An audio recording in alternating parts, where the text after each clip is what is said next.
अस्सलाम वालेकुम। ईरान में इस्माइल हनिया की शहादत पर जो रद्द अमल सामने आया है इस्लामी दुनिया खुसूसन अहले सुन्नत की जानिब से, वो ना सिर्फ ये कि काबिल अफसोस है बल्कि उस पर वजाहत और मजम्मत की जरूरत है।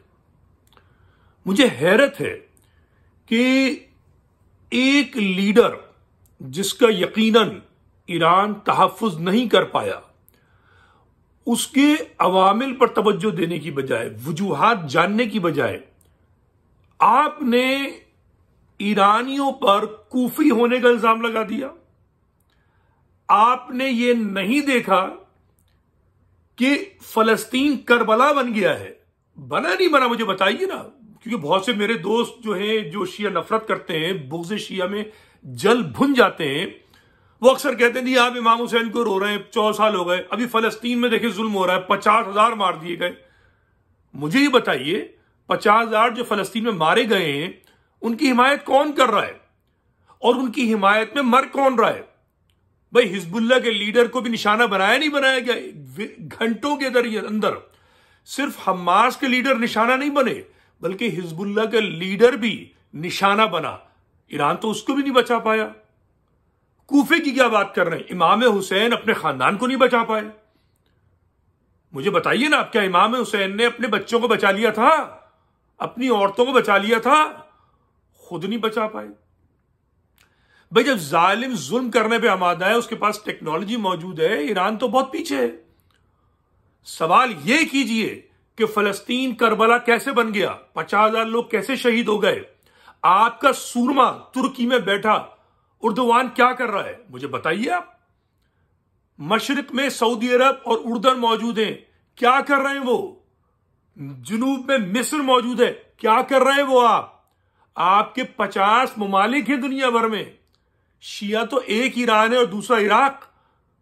आप क्या कर रहे हैं मेरे भाई, ये बताइए। कूफे वाले तो आप हैं सबसे बड़े। अगर यही तमसील पर यही गुफ्तगू करनी है, बुग़्ज़ का इजहार करना है, तो सोचना शुरू करो। एक उम्मा मत बनना, अपने आप से सवाल करो और इससे भी आगे निकल जाइए। पाकिस्तान में करोड़ों लोगों ने बिन लादेन की, अलकायदा की, तालिबान की हिमायत की, मगर जमात इस्लामी वालों के घरों से निकले हैं तालिबान के लीडर, अलकायदा के लीडर। क्यों भाई? आप कूफी नहीं थे? मुझे बताइए। आप तो उनकी हिफाजत नहीं कर पाए। मुनव्वर हसन बड़ी बड़ी बातें करते थे। जमात इस्लामी वालों के घर मुखबरियां कौन कर रहा था? भाई कोई कूफी वाले आप में ही लोग थे ना। बिन लादेन को घुस के मारा, कूफी वाले कौन हुए? आप हुए नहीं हुए? ये बकवास जो है, इसमें कुछ हासिल नहीं है। और मैं एक और वजाहत कर दूं, ये कूफे की टर्म गलत है। असल जो समझने की जरूरत है वो मदीना को समझिए और बहैसियत सुन्नी और खुलफा राशिदीन पर यकीन रखने वाले हजरत उस्मान की शहादत के अवामिल पर तवज्जो दें। भाई कूफे में तो मुस्लिम बिन अकील ना खलीफा ना सहाबी, ठीक है ना, आपके नजदीक तो उतने जय्यद नहीं है ना। एक मारे गए, वो शहीद हो गए, इमाम हुसैन ने उनको एलची बना के भेजा था। और कूफे के अंदर मारे जाने की वजह यह थी कि कूफे वाले जो थे घबरा गए यजीदियों से। भाई मदीने में क्या हो रहा था?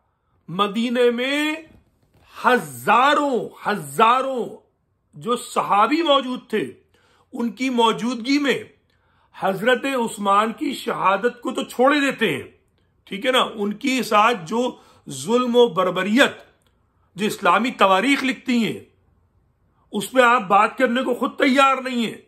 मगर यह बताइए वो क्या अवामिल थे कि हजारों सहाबी हजरत उस्मान की ना सिर्फ ये कि जो मैसूर रहे उसमें मदद को नहीं आए, बल्कि जब उनकी शहादत हो गई है, उनकी लाश जो है 3 दिन बेगौरो कफन पड़ी रही है और उन्हीं हजारों सहाबियों ने उनकी तदफीन होना कबूल नहीं की। मदीने में जन्नतुल बकी में उनको यहूदियों के कब्रिस्तान में बगैर गुस्ल के, बगैर कफन के दफनाया गया। तो तनकीद करनी है मदीने के उस माहौल पे आप बात नहीं करते। ना उस वक्त यजीद की जैसा कोई बर्बरियत थी, नहीं थी ना। खलीफा वक्त थे उस हजरत उस्मान, क्या अवामिल थे। अगर उन अवामिल की तरफ जाएंगे तो बहुत से चेहरों से नकाब उतर जाएगा, बनु उमैया खुल के सामने आ जाएगी, ठीक है। मगर आप उस पर बात नहीं कर सकते, कूफे वाले पे चढ़ बैठते हैं। कूफा तो जुल्म का शिकार था, आपसे बड़ा कूफे वाला कोई नहीं है। आज बिलियन मुसलमान कूफी बना हुआ है, और कूफे की बजाय अगर कहा जाए मदीने वाला बना हुआ है। उस मदीने का मदीने वाला जिसमें हजरत उस्मान की शहादत हुई, वो इस्लामी दुनिया का शख्स बना हुआ है। हर मुसलमान इस वक्त कि जब करबला में इमाम हुसैन को घेर कर मारा गया, फलस्तीनियों की बात करें ना, आप अपने गिरबान में झांकिए, एक बंदा मर गया तेहरान में तो आपको बुग़्ज़ शिया का भरपूर मज़ाहिरा, हर जगह पूरा सोशल मीडिया भरा हुआ है, और अपने गिरबान में नहीं झांक रहे। फलस्तीन को करबला आपने बना दिया है, आप है जिम्मेदार। बेशतर जो मेजॉरिटी मुस्लिम से बेशरम और बेहया हैं, खुलकर अपने गिरबान में झांकिए तो अपना गंदा चेहरा नजर आएगा। आपको वही चेहरा नजर आएगा कि जब हुसैन को ज़िबा किया जा रहा था करबला में और सारा आलम इस्लाम खामोश था। आज फलस्तीन में ज़बीहे हो रहे हैं, उन पे जुल्म हो रहा है और आप खामोश हैं।